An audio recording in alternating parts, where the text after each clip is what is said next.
नमस्कार, स्वागत है हमारे यूपी समाचार में। चलिए देखते हैं यूपी के फटाफट ताज़ा खबरों को। आप न्यूज़ को यूपी के किस क्षेत्र से देख रहे हैं, हमें कमेंट में अवश्य बताएं। साथ ही खबरों का अपडेट पाने के लिए हमारे चैनल को सब्सक्राइब जरूर करें, साथ ही बेल आइकन को प्रेस करें। तो चलिए बढ़ते हैं ताज़ा समाचार की। जानिए राज्य के किन 31 जिलों में होगी लोक सेवा आयोग की प्रारंभिक परीक्षा।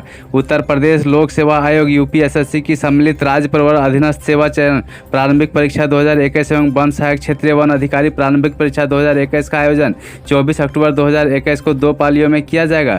इस परीक्षा का आयोजन राज्य के 31 जिलों के विभिन्न परीक्षा केंद्रों में किया जाएगा। यूपीएसएससी की इस परीक्षा के लिए आवेदन करने वाले अभ्यर्थी अपने एडमिट कार्ड आयोग की वेबसाइट से जाकर डाउनलोड कर सकते हैं।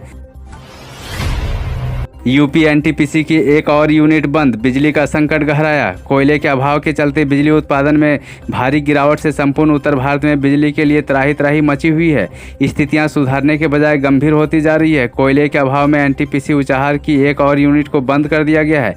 करीब एक सप्ताह पहले कोयले के अभाव में एनटीपीसी में 500 मेगावाट क्षमता वाली यूनिट नंबर 6 को बंद कर दिया गया था। कोयले की आपूर्ति को सुधारने के लिए एनटीपीसी और कोल इंडिया लिमिटेड के अधिकारी प्रयास कर रहे हैं। इन 5 राज्यों से यूपी आने वालों को साथ में रखने होंगे ये डॉक्यूमेंट। एडवाइजरी जारी। 5 राज्यों केरल, मिजोरम, मणिपुर, सिक्किम और मेघालय से उत्तर प्रदेश में आने वाले लोगों की कोरोना जांच अनिवार्य होगी। इन सभी राज्यों से आने वाली ट्रेनें मथुरा में रुकती है। इस कारण स्वास्थ्य विभाग की एडवाइजरी में मथुरा में ज़्यादा सजगता बरतने के निर्देश दिए गए हैं। इन 5 राज्यों में कोरोना संक्रमण के मामले थम नहीं रहे हैं। केरल समेत इन राज्यों में लगातार कोरोना के केस निकल रहे हैं। इससे केंद्र सरकार भी लगातार अलर्ट जारी कर रखी है। इससे देखते हुए राज्य सरकार भी सावधानी बरत रही है। अब इन राज्यों से आने वाले को कोरोना की जांच करवाना जरूरी होगा। मिशन 2022 के लिए वाराणसी पहुंची प्रियंका। मंदिर मंदिर दर्शन कर क्या दे रहे हैं संदेश। यूपी मिशन 2022 फतह के लिए कांग्रेस महासचिव प्रियंका गांधी ने रविवार को पीएम मोदी के गढ़ में चुनावी शंखनाद कर दिया। वाराणसी पहुंची प्रियंका ने मंदिर मंदिर जाकर दर्शन पूजन किए। सबसे पहले बाबा विश्वनाथ मंदिर और मां अन्नपूर्णा और इसके बाद मां दुर्गा मंदिर में दर्शन और पूजन अर्चना किए। मंदिर से बाहर आते समय मीडिया से बात करते हुए प्रियंका ने कहा कि काशी विश्वनाथ दर्शन का चुनाव से कोई लेना देना नहीं है। यह मेरी आस्था है। जब कभी वाराणसी आती हूँ तो दर्शन के लिए जरूर आती हूँ। पूर्वांचल में बाढ़, 354 गांव टापू बने, हजारों हेक्टेयर फसल बर्बाद, अरबों की चोट। गोरखपुर में गोर्रा नदी का जलस्तर सोमवार को स्थिर रहा, जबकि राप्ती, रोहिणी और सरयू का पानी धीरे धीरे कम होने लगा है। बाढ़ से घिरे गांवों में परेशानियां बढ़ गई है। कई गांव ऐसे हैं जिनमें लोगों के घरों में पानी घुस गया है। लोग छतों या बांधों पर शरण लिए हुए हैं। जिले में 44,270 हेक्टेयर क्षेत्रफल पानी में डूब गया है और 2.5 लाख से अधिक आबादी प्रभावित हुई है। 20,000 हेक्टेयर से अधिक फसल नष्ट हो गई है। न्यूनतम समर्थन मूल्य के हिसाब से ही अरबों का नुकसान हुआ है। इलाहाबाद विश्वविद्यालय 135 साल में चौथी विदेशी छात्रा ने की हिंदी में पीएचडी। पूरब का ऑक्सफोर्ड कहे जाने वाले इलाहाबाद विश्वविद्यालय के खाते में एक नया आयाम जुड़ गया है। विश्वविद्यालय के 135 साल के इतिहास में हिंदी विषय से चौथे विदेशी विद्यार्थी के तौर पर मॉरिशस की दिया लक्ष्मी बंधन ने पीएचडी की डिग्री हासिल की है।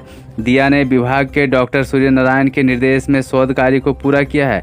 इससे पहले पद्म भूषण फादर काम्फिल बुके और श्रीलंका के लक्ष्मण सेनेतारी ईजीपी गुना सेना ने हिंदी विभाग से डिफिल की डिग्री हासिल किया है। किसान न्याय रैली, केंद्र और प्रदेश सरकार पर जमकर बरसी प्रियंका, बोली ये देश भाजपा नेताओं की जागीर नहीं। वाराणसी में आयोजित किसान न्याय रैली में कांग्रेस महासचिव प्रियंका गांधी वाड्रा केंद्र और प्रदेश की भाजपा सरकार पर जमकर बरसी। दुर्गा मंत्र के साथ भाषण की शुरुआत करते हुए प्रियंका ने लखीमपुर घटना, कृषि कानून, महंगाई समेत कई अन्य मुद्दों पर सरकार के खिलाफ करीब आधे घंटे के भाषण में हुंकार भरी।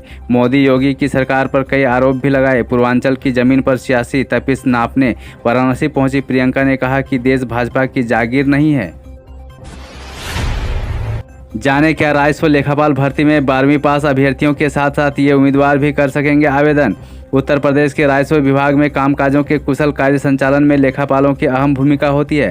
राजस्व विभाग के ऊपर राज्य के किसानों की भूमिका, वितरण, लेखा जोखा तथा सरकारी विभाग का संरक्षण करना जैसी कई महत्वपूर्ण जिम्मेदारियां होती है। ऐसे में प्रदेश में लेखापाल कर्मचारियों की दिन प्रतिदिन आवश्यकता बढ़ती जा रही है। जानकारी के अनुसार इन दिनों यूपी में लगभग 10 से 12 हज़ार लेखापाल भर्ती पदों पर रिक्तियाँ हैं, जिसमें राजस्व और चकबंदी लेखापाल के पद शामिल हैं। अखिलेश यादव ने विधानसभा चुनाव से पहले सपा ने फेंका सोशल इंजीनियरिंग का पासा।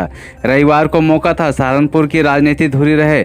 चौधरी यशपाल सिंह की स्वर्ण जयंती समारोह का स्थान था उनकी जन्मभूमि तित्रो। एक मंझे हुए राजनेता की तरह अखिलेश यादव ने जयंती समारोह के मंच से बड़े सधे अंदाज में विधानसभा चुनाव 2022 के चुनाव का आगाज कर दिया। अपने भाषण में माता शंकुभरी देवी से लेकर गुरु नानक तक का जिक्र किया तो सम्राट मिहिर भोज का नाम लेकर गुज्जर समाज को एकजुट करने का प्रयास किया। वहीं किसान, मजदूर और दलित वर्ग को भी साधने का प्रयास किया है। घी तेल के बढ़ते दामों को कंट्रोल करने को सीएम योगी ने तैयार किया प्लान, अधिकारियों को दिए आदेश। मुख्यमंत्री योगी आदित्यनाथ ने वनस्पति घी व सरसों से बढ़ते दामों पर चिंता जताते हुए कहा कि इस पर नियंत्रण रखा जाए, अधिकारी जमाखोरी के खिलाफ सख्त कार्रवाई करें। मुख्यमंत्री ने रविवार को टीम 9 की बैठक में यह निर्देश दिए। उन्होंने कहा कि सरसों के तेल व वनस्पति घी के मूल्य में अचानक तेजी देखी गई है। खाद्य तेलों के आपूर्ति व मूल्यों पर प्रभावी नियंत्रण करने के लिए कृषि उत्पादन आयुक्त, खाद्य एवं रसद विभाग तथा कृषि विभाग के साथ समीक्षा करें। साथ ही सभी मंडलायुक्त से साथ भी अपनी संवाद करें।